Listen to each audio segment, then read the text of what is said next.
Hi guys, so today I wanted this video to be a bit more personal and private, and I asked you guys what you wanted to see, and most of you said some personal experience of mine dealing with the brown culture, and I have so many because I'm brown, so I kind of had to deal with all of it. But I'm just gonna do like an overview of how I basically became the bad seed in my family for many years, when actually maybe I wasn't the bad seed. I was actually the seed that was going to grow amazing flowers and mango trees and all the fantastic plants in the garden, sunflowers and whatever else there is, cactuses, yeah, I mean, they're kind of cute.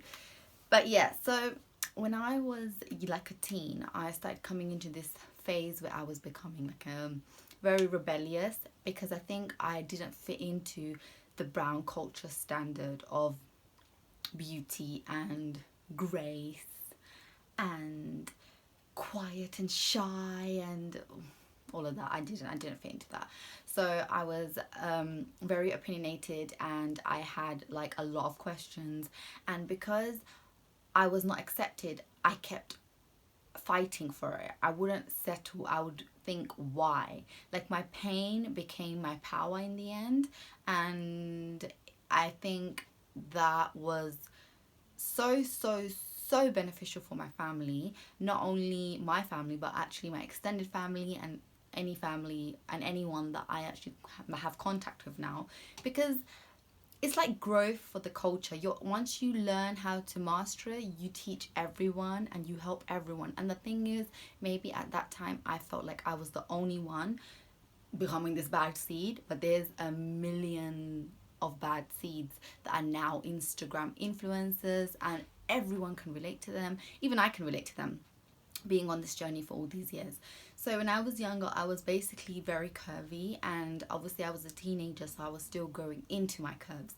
But it was like this ongoing battle, because my mom was like going insane, like, cover those bumboses up. And I wasn't very revealing anyway. I wasn't rebellious in like a crazy way, but my rebelling was more like, why, like, what is the reason, why is it not accepted? So but what I did is, instead of being loud and directly fighting, I was quiet with at home, and I was doing my research. So I had found my comfort outside. So my friends were very curvy, and I felt comfort with them. At home, my sister was very petite and slim, and most brown girls are slim and petite, and there's nothing wrong with that. But it was very wrong in the sense that, because my mom had raised her and she wasn't used to my body structure, she felt like she was treating me as if my body structure had to be covered, because it was just looking horrible and very womanly and, in a way, sultry. I don't know if that is the word, but like, I could never look innocent in the brown culture, wearing the stuff that I used to like. Even like a normal dress, it would look more curvilicious on me, and that was like an issue. So I was told to wear like stuff that wasn't flattering to my figure, but that was taking a toll on my mental health. So I started researching about it. I started like figuring out that, there's nothing wrong with my body type, and that it's beautiful.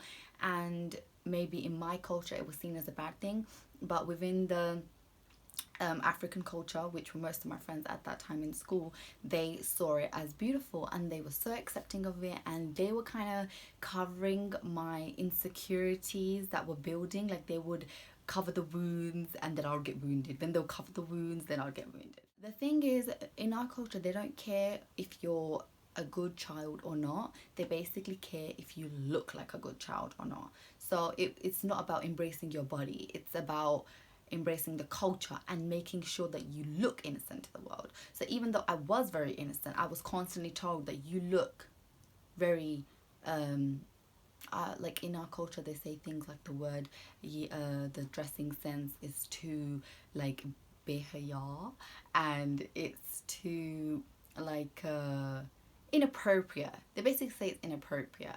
If you're embracing your body as long as you're not slim is inappropriate. Yeah.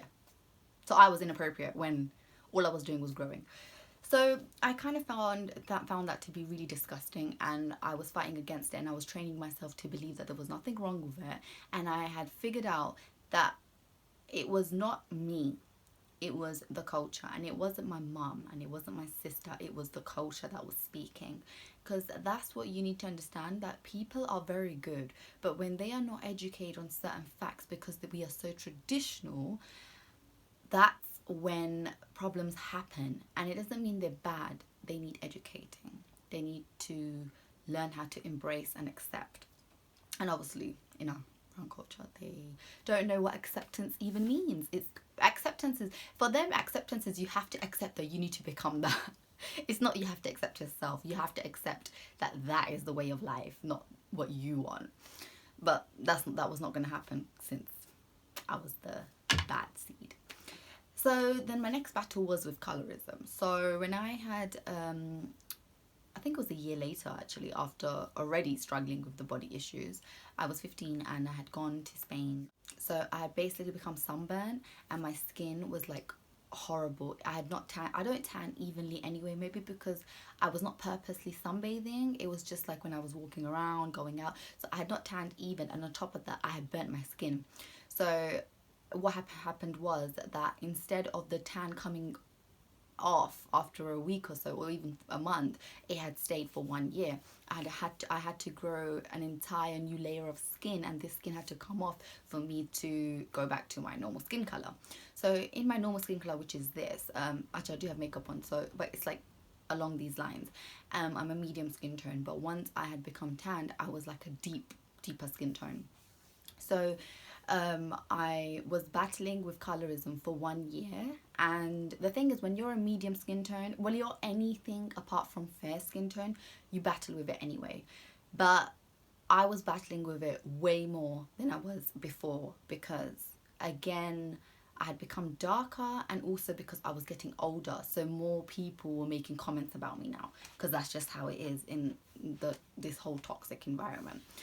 So they had started making comments about my skin color. Things like, you look just like your mum, but unfortunately you did not get her skin tone.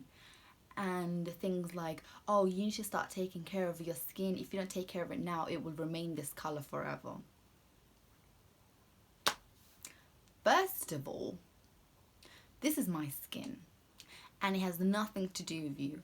And what scared me the most is that obviously I knew that this was not my permanent skin tone, but they didn't know that. So if I was of a deeper complexion, this would have actually just been a normal comment towards me. And that was what was really frightening for me, and it had scarred me forever, like till this day I can hear those comments in my head like this. And that was when I took a stand. I was thinking, you know what, you're crazy, because not only did you just like embarrass me, but you also embarrassed my entire heritage. You just said that my father's skin tone is not correct, and that my brother's skin tones are not correct, and that my sister's skin tones are not correct, because we are all along the line of medium to deep skin tone. And I just became insane, and I started doing my research, and I started finding representation online. And the thing is, it was really difficult, because at that time when I was 16, there was not enough representation. If I'm honest, there was not enough at all. And it was more like self-discovery and self-education. It was based on my feelings, how I was feeling, that I realized this was not right. And most of these kids, or these teenagers, or these women that are standing up, they were since a very young age the type to just stand up for their rights. They were the type to ask questions, and that was like me, because I knew that feeling hurt was not normal. Like, it wasn't a way of life. So if someone is hurting me, they are not allowed to. And because of that, I worked with that feeling of pain, and I wanted to educate myself so I could tell these people to shut their damn mouth. And that's exactly what happened. I started doing my research. I started, working out that, okay, in my culture, majority of people are deep skin toned anyway. So this 2% of fair population is trying to control everyone, which is one, completely disgusting, and two, totally like illiterate, because how can a population that is so low come and attack people that are higher in population and tell them that the way that you look is wrong? If it shouldn't be anyway, but if it was going to be anyway, it should be the opposite way around. But obviously it did not work like that. And I think this thing stemmed in them from the times that white people came into India, and when they saw those people, they thought that was strength, they thought that was beauty, and it just stayed in our people. And when we moved to Bangladesh and we moved to Pakistan and we moved to the United Kingdom, it just stayed in our parents and in our families, and it just became a part of our culture that we had to be fair, to be beautiful. And I just didn't agree with it. And the thing is, I wasn't the only one dealing with it. There was people in my family dealing with it as well, like my cousins and stuff. And the thing is, you will realize as humans, when someone attacks us, maybe we're not that strong, but when someone attacks someone we love, no, I will knock you out, like proper knock you out. So when I was defending my family and my cousins and protecting them, I learned to protect myself further. And I decided that this was never going to happen with my own children ever. And my immediate family are not like that anyway. That we don't have any of this colorism going on. But even when you don't have it going on, you will realize during conversations sometimes things are said which are not correct, and they are rude and offensive. So I started educating my mum at home. Like if she would say something, I'll be like, but mum, that doesn't matter. That doesn't prove anything. So I had an auntie come round and she said to my mum that your son is deeper skin tone, so make sure the woman he marries is of fair skin tone so the kids can have a good life. So is fair skin going to get them a degree? Are they going to become astronauts? Are they going to cure cancer because they have fair skin? Like, what has the skin got to do with the kids doing well? And my mum listened to her saying that, like, as in not that she agreed, but she remained quiet. And when the auntie had left, I was like, how can you remain quiet when someone says that? She basically said that your son's skin color is not correct. She wasn't looking out for him. She wasn't looking out for you. She just wanted to make a comment, act like she was looking out for us, but really she was trying to make us feel bad. And that is the entire definition of our toxic brown culture, that we act like we care, but we don't. We just want to act like we are better than you. I don't know why. It's horrible and it's toxic. And I realized that if I don't take a stand, I will be cycling the same sort of personality, the same sort of traits onto my family. And I was never ever going to do that. Having suffered from body image issues and colorism and all of this stuff myself, I knew that I was not going to pass it on. The same way thousands of these aunties have dealt with stuff themselves, and instead of healing and educating themselves, they bullied others when they were in a position of power. So when they were like a daughter-in-law, they suffered. When they were a daughter, they suffered. But when they became a mother-in-law, when they became a mother, when they became a auntie, when they became a grandmother, then they started using that authority to damage other people that were lower than them, like as in kids and teenagers. And that was so poisonous for me to accept. And I was telling my mum and my family that this is how it works, and if you don't stop yourself now, my kids and her kids and her kids and her kids and her kids, they are going to deal with the same thing. And I became determined to start raising all the girls in my family, the little, all my nieces, with this education of self-love and self-discovery and acceptance, because if they don't learn it now, maybe they won't find the way I did, being a bad seed, because not everyone can be a bad seed and deal with the criticism that comes with it. Like me standing up for myself, that basically meant I wasn't a good child. Aunties would come and say to my mom, she's very different from your older daughter, isn't she? She's very, very different. Yes, I am, because I don't tolerate your bull.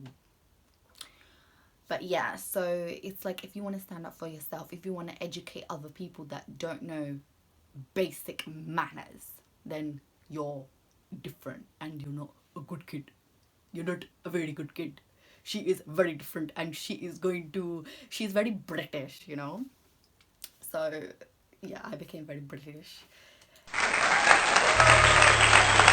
Yeah, so that was my journey with the whole brown culture, toxic environment, and my own, trials that I had to deal with in order to find myself. And even till this day, I do suffer from those comments that were said to me when I was younger. They don't directly affect me, but they are a part of my growth, and I will never forget them. And I think it's really scary in a way that I can never forget those comments said to me when I was 14 and when I was 16 and throughout my teen years, and now I'm 26. And that is why it's very important to teach your kids that no one can say these things to you, and if they do, this is how you deal with it. Because if we don't, maybe a comment will be in a child's head, and instead of battling it, they will accept it, and they will use the Fair and Lovely creams. They will bleach their face. They will go and get those disgusting whitening injections. They would take whitening pills. They would take weight loss pills. They would take fat burning pills. They would do everything in their power to destroy themselves in order to remove that comment from their mind. So yeah, I hope you guys enjoyed my little inspirational brown culture video today, and I hope it teaches you that you are beautiful and there's nothing wrong with you. It's the culture that is damaging, and you are stronger than the culture, because you are not the culture. The culture is old. You are the new generation. You are today. You are not that. So yeah, and I love you, and I'll see you guys soon. Bye guys.